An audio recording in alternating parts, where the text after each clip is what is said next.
Okay, so we've got Petey and Zeke, best friends here, sort of, huh? Sharing the time with me, Liz, the animal communicator. And we're going to find out what they want to say. Okay. All right. It's your chance. You better start Now's talking. your chance. You can say your favorite thing. I've driven so far. Your favorite things, or what you want Mom to know or anyone to know.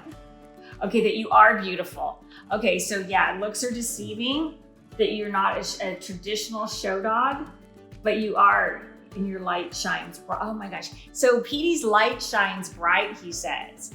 And he wants people to remember that don't judge a dog just by the pretty colors in their hair, right? I'm with you on that. And what else, Petey? What are some of your favorite things? You showed me this thing like a plum. I don't know why you would be eating plums. Do you eat plums, or have you gotten into something? It's something, a round purple thing you've had before, whether it's a ball or something. Do you know what that is? Like a cherry? Has he had something round? That's the first image that I got that he was showing me. So Mom's. I mean, he has those, but. Well, this is like a purple one, so. Purple. Something, or maybe it's a dark red. Anyway, he's showing me that. I don't know what it means. Maybe you'll think of that later. So what are other favorite things?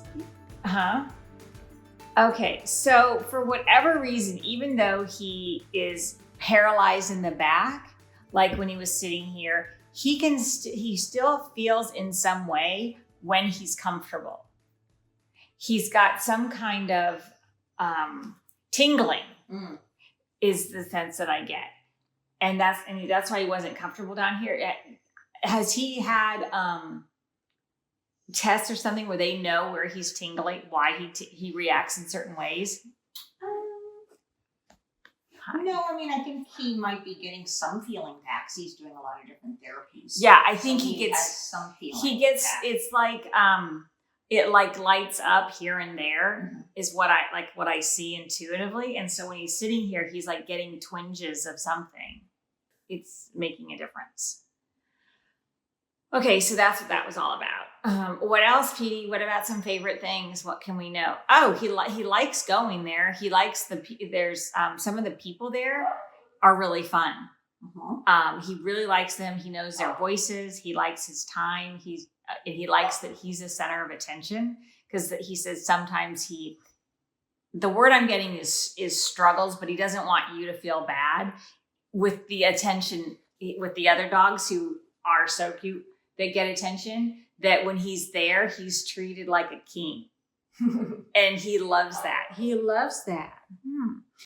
The car ride, he likes it sometimes more than other times, because I guess sometimes you go at different times and the traffic's different.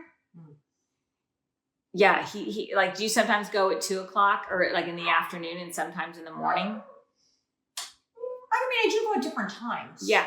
So he notices the difference with the time, for sure. He says, I think he likes the traffic better later in the day when you go, for whatever reason. The traffic is different. So he's saying that. He's aware of the traffic at the different times. Oh, and he says, you're a good sport to take him, because it takes time out of your day. It's not easy. And he says that so sometimes dogs need rehabilitation. Sometimes they just need to go to the vet, and people put it off. And he said, but you're good about taking him, because the fact is, because you're going, it's making a difference. And people sometimes think, I'll wait to go to the vet. And he's like, don't wait, because when you catch it sooner, and when you keep going if it's a physical therapy or rehab or just whatever work, it makes a difference and it helps. And he says, so he wants to thank you because it's so important, and that you do it even when it's inconvenient. You go. And he's showing me again these where the messages can get through. Interesting. So that's nice. Yes. You make it a priority. I do. Yeah. So he's saying thank you. Thank you. So I don't know that for anyone watching. I have no idea about the schedule or anything other than he likes the afternoon. He likes that you take him as consistently, and he wants other people to do it consistently and not wonder if it makes a difference. Okay, so he says that it's, okay, this is about you. The other dog's waiting. He said sometimes the other dog, the smaller ones, like the littles, they get in the way of you doing what you want to do for you. And like, oh, I need to do such and such. And then they're like, because they're also very cute. So I can see why you'd want to spend more time with him. But he says sometimes he has to sort of get in front of them and push them out of the way so you can do what you want. And he wanted you to acknowledge that you know that he does that. He sort of cuts them off in the front, like a bodyguard. He's like your bodyguard sometimes with the littles. Do you have any questions? For him?